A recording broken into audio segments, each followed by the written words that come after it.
Hello, my dear learners. Welcome to this new lecture video about the fingerprint pattern. So in this video, our objectives are the following. First is to determine the standard fingerprint pattern in their frequency of appearance, to identify the core and delta, to differentiate the radial from the ulnar loop, and perform the ridge counting. So there are three major types of fingerprint pattern. The whirls, that is about 30% frequency of appearance. It has four types. The plain whirl, that is 71%. Central pocket, 13%. Same with the double loop whirl. And accidental whirl, that is 3%. Second major type is the arches, that is about 5% only. And out of this, we have the plain arch and the tented arch. So, and the most common fingerprint pattern is the loop pattern, composed of two parts or two types, the radial and the ulnar loop, that is 94%. Meaning to say, sa dalawang klase ng loop, no, common ang ulnar kaysa sa radial loop. So, sa tatlong ito, ang pinaka-rare is yung arches. This is very unique talaga. Okay. So, pag sinabi nating fingerprint pattern, this is referring to the general formations of the ridges that was found in the pattern area, the one that is enclosed by the type lines. Now, this formation or pattern is very essential in the fingerprint classification. So, what is fingerprint classification?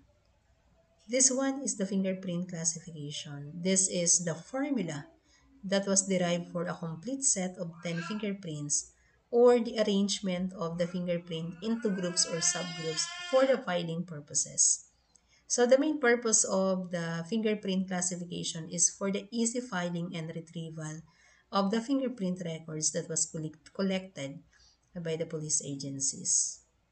So without this classification formula, it's too hard to locate and to retrieve the fingerprint records as if it is needed by the police agencies.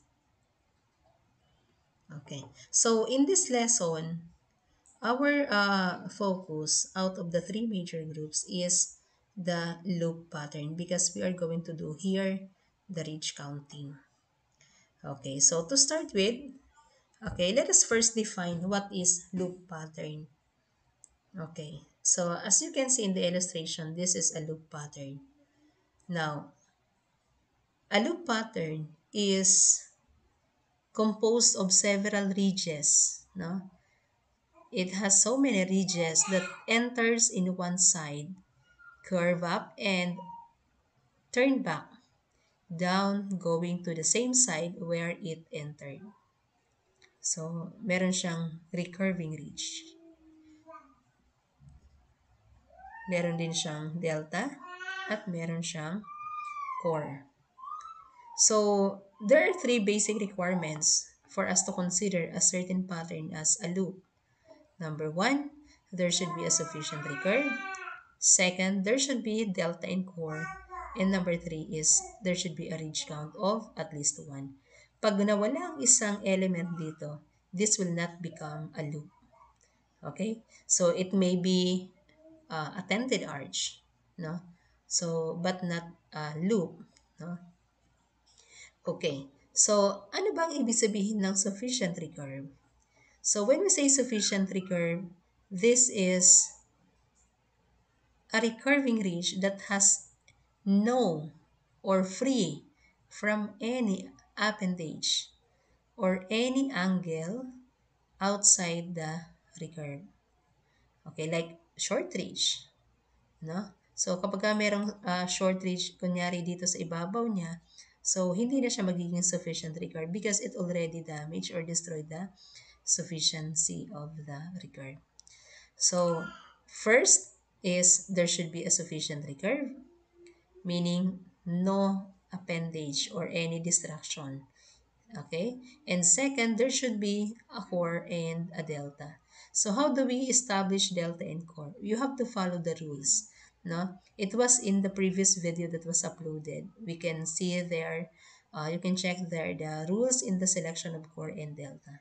So hindi tayo pwedeng basta-basta uh, mag-select ng core without following the rules. So in this case, our core is the, okay, sufficient recurve, this recurving ridge, okay, but we selected the one that is farther from the delta as the rule says. Okay, and we have also here the delta. When we say delta, that is the outer terminus or the first obstruction ridge found near, in front, or at the center of the point of the divergence of the type lines. So, and the third element is yung ridge count na at least 1. So, paano natin siya bibilangin? Paano natin may establish yung ridge count na yan? So, madali lang. All we need to do is to count the intervening ridges between the core and the delta. So, in this case, we have 1, 2, and 3. So, we have 3 ridge count that is found in this type of pattern. So, therefore, okay, this pattern is a loop because it has a ridge count, it has delta and core, and it has a sufficient recurve. Okay, so as a recap, no, we have here um, samples, no, or types of the delta that we may encounter in our fingerprint identification. So we have a dot, we have a bifurcation. When I say bifurcation, that is the splitting of a single ridge into two. And we have the recurving ridge, okay? And we have ending ridge or yung terminal ridge, no? Ending ridge. Okay, and we have a short ridge and meeting of the two ridges. Or the other term for this is convergence. Okay, so meron naman tayo ditong sample ng core. Okay, so again, yung core, yung approximate center of the pattern placed upon or within the innermost sufficient recurve. This is usually located on the shoulders of the innermost loop farthest from the delta. So, kung sa selection ng delta, ang pinipili natin is the one nearest to the core. In the selection of core naman, palaging yung farthest from the delta ang pipiliin. Okay? So, except kapag ka merong um, ending ridge dito, no? Sa loob ng sufficient recurve. So, ano bang ibig sabihin ng ridge counting? Madali lang. Ridge counting is as simple as the process of counting of all ridges in between the delta and the core. So, sabi ko kanina, very important for us to determine the correct core and the delta. So, in this case, para tama, kailangan sumunod tayo dun sa rules in the selection of the delta and core. And then, bibilangin natin all ridges that will be touched by the straight line drawn between the delta and the core at ang tawag natin sa kanila is ridge count. So, in this example, we have 25 ridge counts. Okay, so here are the names of the ridges, no, that was found in this loop pattern. Okay, so we have here an example of a ridge counting. So we have here, okay, the core is the center ending ridge. Okay, and there are 3 intervening ridges between the recurving delta. Okay, this is a recurving ridge. Okay, 3 counts. Here naman we have 3 counts, sorry.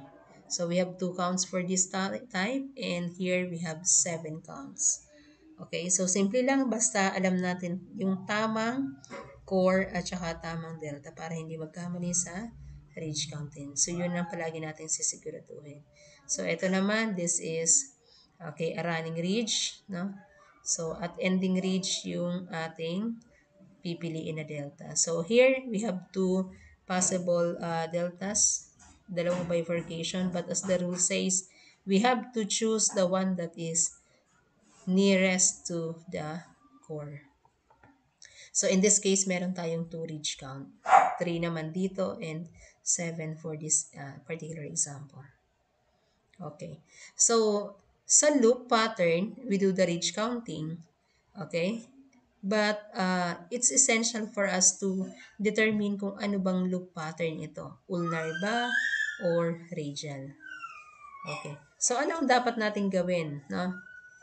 Kapag nagre-ridge counting tayo. So, there are basic things that we have to consider in doing the ridge counting. So, una, kailangan alam natin kung saan originated yung fingerprints na ini-examine natin. Okay? So, kasi by that, we can easily identify whether it is ulnar o kaya naman ito ay radial. Okay. So, pag sinabi nating ulnar loop, it's a loop fingerprint pattern that flows in the direction of the ulna bone or towards the little finger. So, we can say that a certain fingerprint pattern is ulnar pagka ang directions ng kanyang ridges is flowing going to the, okay, little finger. Okay, this one is the little finger. Pangalanan muna natin. Little finger, ring finger, middle, index, and thumb. Okay. So, lahat ng recurving ridge na ang bagsak is going to the little finger. So, ang tawag natin sa kanya is ulnar. Pero, kapag ka ang downward slant or strokes is going to the directions of the thumb, so that is radial. So, example in this left hand, okay, so ang kanyang downward slant is going to the thumb. Therefore, these are radial. Okay, let's take this an example. Assuming that this is from the right hand, okay, so kung right hand ito, therefore these patterns are all ulnar loop. Okay, so this is the delta, this is the chord. Kung titingnan natin yung kanyang mga strokes pababa, ay papunta sa little finger. So, ganun din dito and here. And for this pattern, okay, since this is still from the right hand, and the assumption is nandito yung ating thumb, okay, sa gilid niya. So, therefore, this is radial. Radial, radial. Andito yung kanyang delta. So, ito naman, andito kanyang delta, yung 4. Okay, so this is a radial pattern. Okay, so let's take this as an example. Okay, so what pattern are these? Okay, so the number one pattern is a radial. Radial because the directions is going to the thumb. No? So this is thumb, index. Okay, by the way, sa fingerprint card, ang first box is intended for the thumb. Okay, so second is for the index, middle ring finger, and little finger. Ganon din sa kanyang left. Thumb, index, middle, ring finger, and little finger. Ito naman, ang directions is papunta dito sa little finger. Okay, so therefore, this is ulnar. This is radial. Okay, this is ulnar kasi yung kanyang bagsak ay papunta dito. At dito yung kanyang delta. So, this is ulnar and this is also an ulnar. Okay? So, ganito ang arrangement niya. So, since this is, okay, yung number 1 niya, yung sa thumb niya is, ang downward slant is papunta dito sa ganitong directions. So, therefore, this is radial. Okay? Yung sa kanyang index ay kaparehas nito. This is also radial. Okay, this is ulnar kasi ang directions is papunta dito sa little finger. Okay, ito naman ay radial. Okay, kasi andito yung thumb. At ito ay also radial. So, pagmasdan niyo mabuti, no? And do not be confused, no? With the arrangement. So, ang tatandaan natin is yung kamay mismo, hindi yung placement. Okay, lalo na pagdating dito sa may left hand. Okay, so i-pattern pa rin ninyo sa kamay. Okay, so this is the radial, ulnar kasi papunta dito sa little finger. Okay, ito naman ay radial kasi papunta dito sa thumb, and this one is also a radial loop. Let's now do the ridge counting. Okay. So, let's do the ridge counting. So, we have here a sample na medyo malaki.